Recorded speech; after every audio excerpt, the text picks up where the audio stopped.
Welcome to another episode of She's Evolving. I'm Elena, your host and a medical endocrinologist. Today we are opening a door that is often kept locked, bolted, and hidden behind a heavy curtain. We are talking about something that is a fundamental part of our humanity, yet becomes a source of silence as we age. Our libido, our sexuality, and that spark of desire that many of us fear has gone out forever once we hit 40 or 50. And I'm Julia, a clinical psychologist.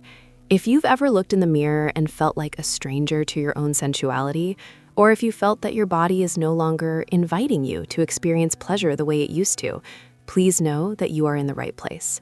Today isn't just about biology or fixing something that's broken. It's about a radical act of reclamation. It's about re-signifying what it means to be a sexual being in the second half of life. That's right. We want to move away from the loss narrative. You know the one, the idea that after menopause we just wither away like a dried flower. Science and psychology tell a very different story, and that's what we're diving into today. So grab your tea, find a comfortable spot, and let's talk about desire. It's so honest of you to say that, Julia. And honestly, I've been there too. As an endocrinologist, I know exactly what's happening with the hormones. I can draw the charts for you. But when it's your own body, the knowledge doesn't always stop the feeling of betrayal. I remember a few years ago, during the height of my perimenopause, I felt like my body was a house I was being evicted from.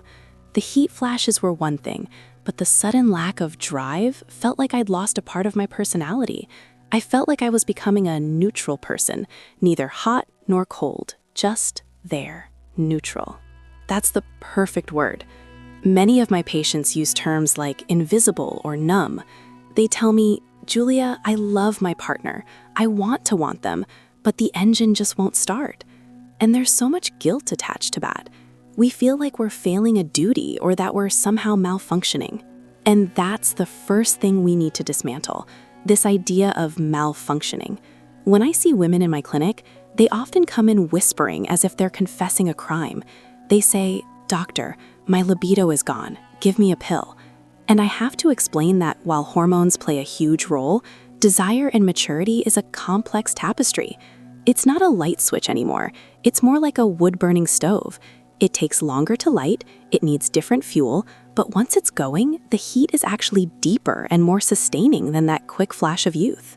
I love that metaphor, a wood-burning stove. In our 20s, we were like gas burners, instant flame. Now, we need to gather the kindling. We need to prepare the space. We need to be intentional. And for many women, intentionality feels like work, which is the opposite of what they think sex should be.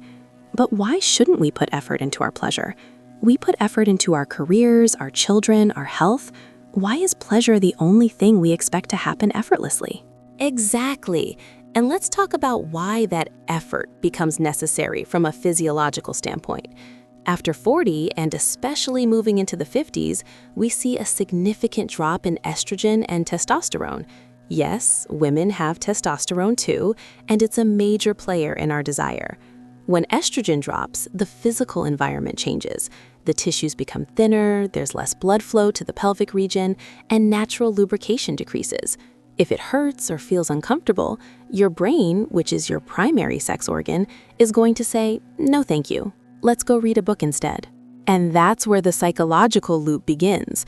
The body says it's a bit uncomfortable, the brain says, "I don't want to do this," and then the heart says, "I must be broken," or "I don't love my partner," or "I'm old."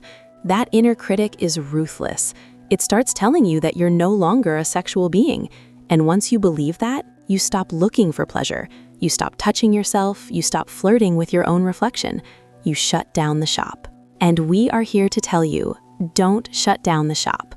Reorganize it, change the inventory, but keep the doors open. Spontaneous desire is the spark.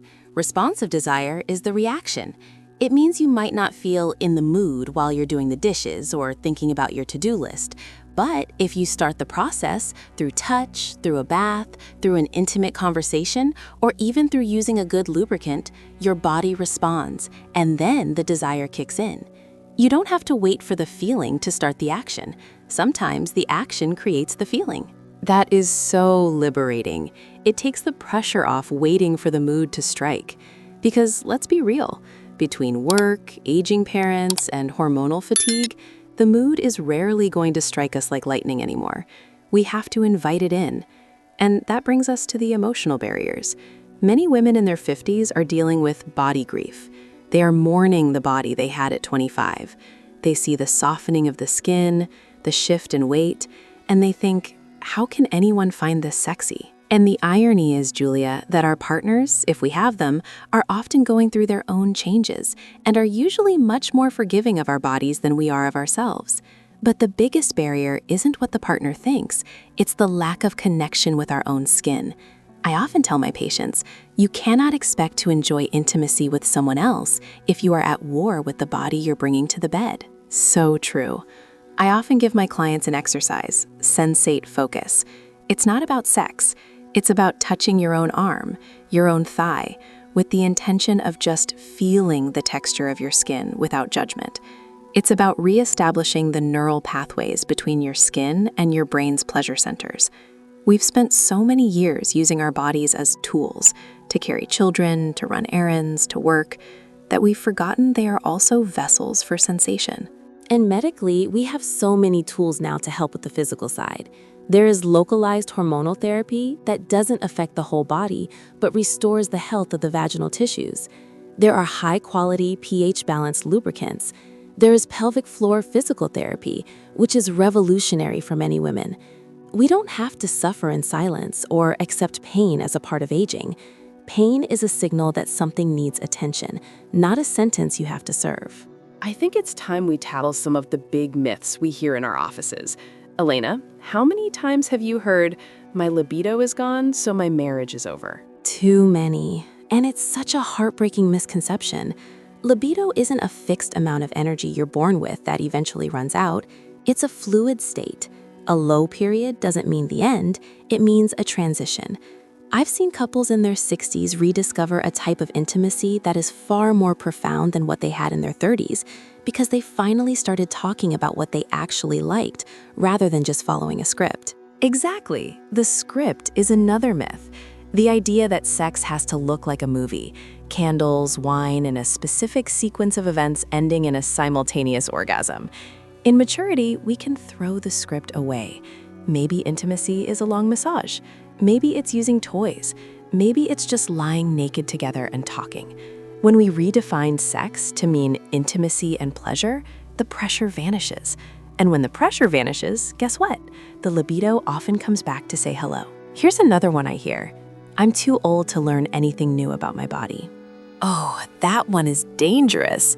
You are never too old to discover a new map of your pleasure.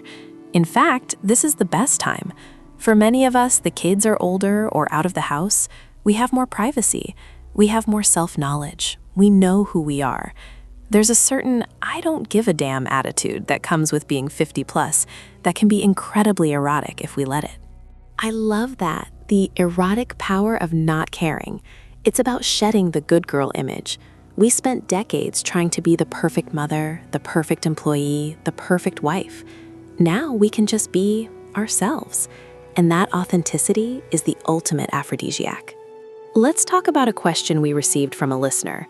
She asked, I feel like I've lost the connection with my husband because I don't feel like a woman anymore. I feel like a caregiver. How do I find my sexuality again? This is so common. We get stuck in roles. To find your sexuality again, you often have to step out of the house, literally or figuratively. You have to find the you that exists outside of being a caregiver. What makes you feel alive?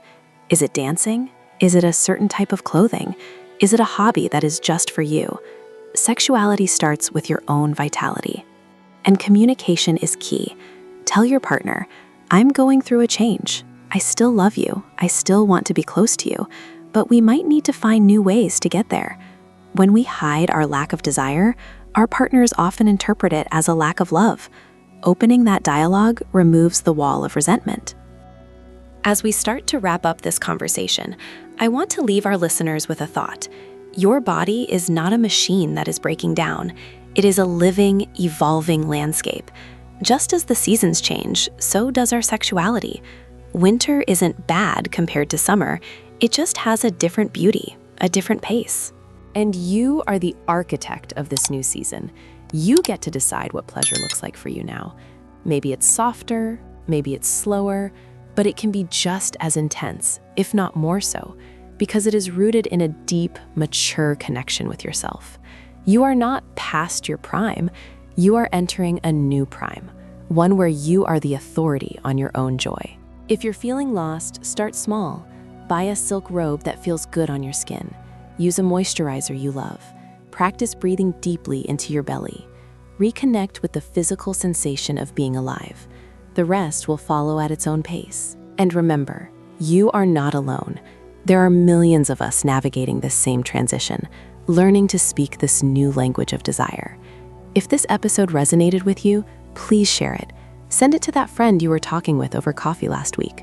Let's break the silence together. Because at She's Evolving, we believe that every change is an opportunity for a new beginning. Your body is changing, yes, but it's not the end of your story. It's just a very exciting, very intimate new chapter. Thank you for being with us today. Keep exploring, keep questioning, and most importantly, keep evolving. We'll see you in the next episode. It's so true, Elena. I see the same thing in therapy, but from the perspective of shame and identity. Many women feel that if they aren't feeling that spontaneous lightning bolt kind of desire they felt in their 20s, then they must be broken. They see their lack of immediate libido as a personal failure or a sign that they are no longer feminine. But the truth we need to shout from the rooftops is that desire doesn't end, it evolves. We are moving from a phase of spontaneous desire into what we call responsive desire. That is such a crucial distinction, Julia. Let's unpack that for a second, because it's a game changer for how women view their sexuality and maturity. In our younger years, testosterone and high estrogen often drive that hunger where you just feel like it out of the blue. But as we age and those hormonal peaks level off, our bodies often need a reason to get started. Exactly. Spontaneous desire is like a fire that starts with a match. Responsive desire is like a wood-burning stove. You have to gather the wood, clear the ashes, and kindle it slowly. But once it's going, it's actually warmer and lasts much longer. For a woman in her 50s, desire often comes after the connection has started, not before. It starts with a conversation, a touch, a feeling of being seen, or even just the conscious decision to create a space for intimacy. If we wait to feel like it before we start, we might wait forever. But if we start with the intention of connection, the body often follows. And that brings us to one of the most common physical barriers that we absolutely have to demystify: physical discomfort. I can't tell you how many women stop having sex because it has become painful due to vaginal atrophy or dryness, and they think they just have to endure it or stop altogether. Ladies, listen to me. You do not have to suffer. This is a physiological change, not a moral one. Between local estrogen treatments, high-quality hyaluronic acid moisturizers, and simply using more lubricant than you think you need, there are so many ways to make sex comfortable and pleasurable again. I'm so glad you brought up the mechanical side, Elena, because the psychological impact of pain is devastating. If your brain associates intimacy with pain, it will naturally shut down desire to protect you. It creates a cycle of avoidance. You avoid the touch because you fear where it leads, then your partner feels rejected, then the atmosphere in the house becomes tense, and suddenly the bedroom is a no-fly zone. We have to break that cycle by talking about it. Let's look at another myth that often surfaces: the idea that libido is all in the head. While the brain is the largest sex organ, we can't ignore the body. I often tell my patients that their libido is like a luxury car. In your 20s, it's a brand new sports car. You just turn the key and go. In your 50s, it's a classic vintage car. It's beautiful, it's valuable, and it actually has more character. But it needs a little more maintenance. You need to check the oil, warm up the engine, and maybe drive it a bit more carefully. But the ride can be so much more sophisticated. I love that analogy. And part of that maintenance is the mental work. We have to talk about body grief. Many women in their 50s are grieving the body they used to have. They look in the mirror and see the changes, the skin, the weight distribution, and they feel they aren't worthy of being desired. They spend the whole time during intimacy thinking about whether their stomach is showing or if the lighting is too bright. You cannot feel pleasure if you are busy being a spectator of your own body. That's the spectatoring effect, right? It's the ultimate mood killer. It really is. To reclaim our sexuality, we have to move back into our bodies. This is where I suggest sensate focus, or simply spending time alone with yourself. Sexuality isn't just about a partner, it's about your relationship with your own pleasure. I often ask my clients, when was the last time you touched your own skin with kindness? When was the last time you explored what feels good to you now, in this version of your body? Because the map has changed. The old buttons might not work the same way, but there are new ones waiting to be discovered. That brings up a great point about self-pleasure and exploration. There's still such a taboo around masturbation for women our age, but medically and psychologically, it's one of the best things you can do. It keeps the blood flowing to the pelvic tissues, it releases oxytocin and endorphins, which help with sleep and mood, and most importantly, it gives you the vocabulary to tell a partner what you need. You can't expect someone else to navigate a map that you haven't even looked at yourself lately. Absolutely. And when we talk about partners, we have to address the communication gap. Many women feel that if they have to ask for something or explain their needs, it isn't romantic. They want their partner to be a mind reader. But in maturity, communication is the new foreplay. Being able to say, hey, my body is feeling a bit sensitive today. Can we focus on slow touch? Or, I need more time to get in the mood. Let's start with a massage, is incredibly empowering. It builds a different kind of intimacy, one based on truth rather than performance. It's about moving from performance-based sex to pleasure-based intimacy. In our youth, there's often a lot of pressure to look a certain way or reach a certain goal. In maturity, we have the opportunity to let go of the goal-oriented mindset. It's not just about the destination. It's about the connection, the laughter, the skin-to-skin contact. Sometimes intimacy is just holding each other naked and talking for an hour. That counts. That feeds the soul and eventually feeds the libido too. We also need to tackle the myth that menopause kills desire. It doesn't kill it, it shifts the landscape. For some women, postmenopause is actually a time of sexual liberation. No more fear of pregnancy, no more monthly cycles to manage. Some women find a second spring where they feel more confident in their skin than ever before because they finally stopped caring about the male gaze and started caring about their own satisfaction. I've seen that second spring in my clinic. When we balance the hormones and the woman starts feeling like herself again, she often discovers a version of her sexuality that is much more grounded and authentic. She's not trying to please anyone else. She's exploring for herself. So, for the woman listening who feels like she's lost that spark, what's our first step? I think the first step is compassion. Stop judging yourself for not feeling the way you did at 25. You aren't 25, and thank goodness for that. You have so much more wisdom and depth now. My first step from a medical side is don't settle for fine. If you are experiencing dryness, pain, or a total lack of energy, talk to a specialist who understands menopause. There are solutions that are safe and effective. Your sexual health is a vital part of your overall health. It's not a luxury, it's part of your well-being. And my psychological first step is to redefine intimacy. Expand your definition of what counts. Start with small connections, a longer hug, a deep look in the eyes, a compliment that has nothing to do with being a mother or a professional, but about being a woman. Reconnect with your senses. Smell a candle, feel the texture of your clothes, taste your food. When we wake up our senses in daily life, we wake them up for the bedroom too. This conversation is so vital because for too long, women have been expected to just fade away once they hit their 50s. But look at us, look at our listeners. We are more vibrant, more capable, and more self-aware than ever. Why should our pleasure be any different? It shouldn't. In fact, I think sex and maturity can be the best sex of our lives because it's finally based on who we truly are, not who we are trying to be. It's about being seen in our entirety, scars, wisdom, and all. As we wrap up this episode, I want every woman listening to take a deep breath and realize that her body is not her enemy. It's a vessel that has carried you through decades of life, and it still has so much capacity for joy. The desire might change its shape, it might change its pace, but it is still yours to claim. And remember, you are the pilot of this journey. You get to decide what pleasure looks like for you. There is no right or wrong way to be sexual at 50, 60, or 80. There is only your way. If you found this conversation helpful, please share it with a friend. We need to break the silence and the stigma together.